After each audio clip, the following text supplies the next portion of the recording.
Unafahamu nchi ambayo imeshinda mechi moja pekee tangu kuanza kucheza soka?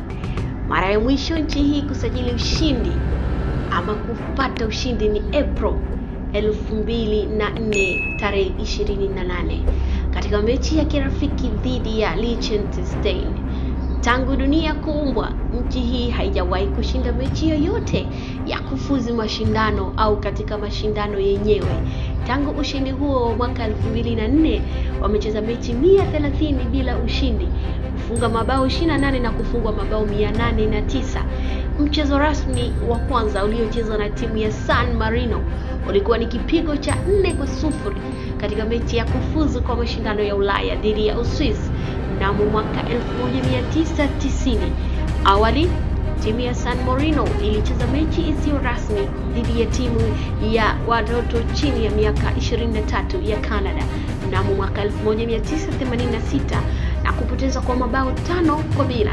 Tangu kufanya mwanzo wao rasmi katika mashindano, San Marino wamekabiliana na mechi za kufuzu za mashindano ya Ulaya na kombe la dunia, lakini hawajawahi kushinda mechi yoyote katika mashindano hayo. Wamefanikiwa kushinda mara moja tu walipopata ushindi wa goli 1-0 dhidi ya Liechtenstein katika mechi ya kirafiki tarehe 18 ya April mwaka 2004.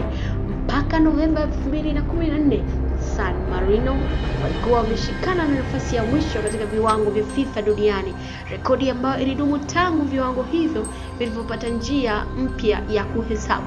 Walikuwa wameshikana nafasi ya mwisho na Bhutan nafasi ya 208 katika viwango vya Oktoba 2014, lakini sare ya 0-0 na Estonia katika kufuzu kwa Euro mwaka 2016 ilimaliza muda wao na kuwa katika nafasi ya mwisho katika viwango hivyo.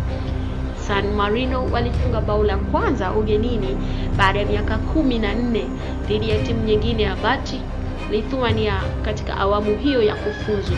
Lakini baada ya mfumo wa viwango kubadilishwa tena, timu hiyo ilishuka tena hadi nafasi ya mwisho baada ya kufungwa goli 1-0 na Moldova katika ligi ya mataifa.